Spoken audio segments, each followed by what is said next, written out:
Monsieur Serchion, vous êtes ancien chercheur français au CNRS et je vous remercie infiniment d'avoir eu la gentillesse d'accorder cet entretien à la radio francophone iranienne. Monsieur Thion, comment expliquez-vous les récentes déclarations de la ministre française des Affaires étrangères, Madame Michel Alliot-Marie, des déclarations tenues devant le Congrès juif européen dont les représentants s'étaient réunis à Paris et Madame Michel Alliot-Marie, à l'occasion de ce congrès, avait dit que la France n'accepte pas que l'Iran déstabilise le monde et le Moyen-Orient. Oui. Alors écoutez, c'est tout à fait représentatif de l'état d'abaissement et d'asservissement de la politique française, parce que Madame Alliot-Marie est en principe issue d'une tradition politique qu'on pourrait dire plus ou moins gaulliste, et elle tient des propos qui sont totalement à l'envers, totalement contre ce que le général de Gaulle disait, ce que la politique qu'il impulsait. Et donc là, on voit un asservissement aux intérêts israéliens, américains. Enfin, on se croirait plutôt à Washington qu'à Paris, et c'est tout à fait dommageable pour la politique française. Et vous voulez dire que c'est également ce suivisme par rapport à Tel Aviv et à Washington qui explique le fait que Madame Alliot-Marie déclare que la France tiendra le langage de la fermeté à ce sujet. Écoutez, je serais tenté de vous dire Madame Alliot-Marie n'existe pas. Voilà, c'est une espèce de caution politique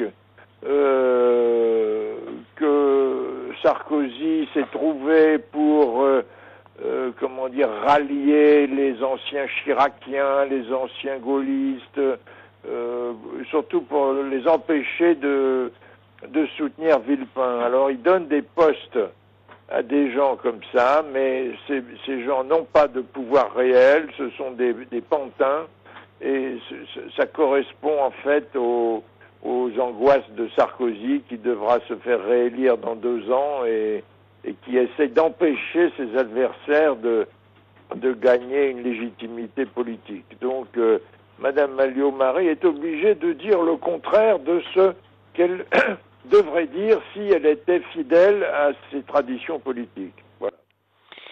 Monsieur Thion, en fait, la ministre française des Affaires étrangères dit que c'est l'Iran qui suscite en fait des inquiétudes, et elle a prétendu que la France était toujours pour en fait une paix durable au Moyen-Orient. Mais la question qui se pose est de savoir est-ce que ce n'est pas la possession certaine du régime israélien de l'arme nucléaire qui constitue une menace sérieuse pour le Moyen-Orient, voire le monde? Est-ce que Madame Alliot-Marie est également inquiète en fait de ce danger, de ce danger que représente l'arsenal nucléaire le plus redoutable du régime israélien? Écoutez, je ne sais pas ce qu'elle pense au fond d'elle-même, parce que c'est pas le discours politique qu'elle tient. Elle tient un discours politique dicté par Sarkozy. Donc elle a aucune sincérité, aucune honnêteté intellectuelle dans tout ça. Et vous avez raison de dire que ce qui est inquiétant, c'est l'arsenal israélien, mais pas seulement l'arsenal, c'est le fait que Israël n'a jamais voulu de quelque paix que ce soit.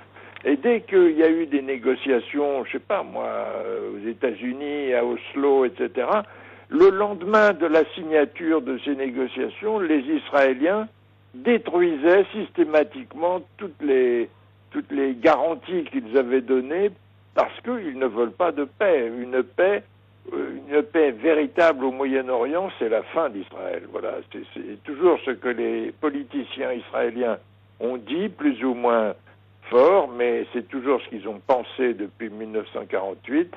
L'État d'Israël n'existe que par la guerre, que par la politique de puissance et la menace vis-à-vis de tous les peuples du Moyen-Orient. Il n'y a pas d'autre solution pour Israël. Et ces discours sur la paix sont de l'hypocrisie et quelque chose pour amuser les gens, mais ça n'a aucune réalité dans les faits.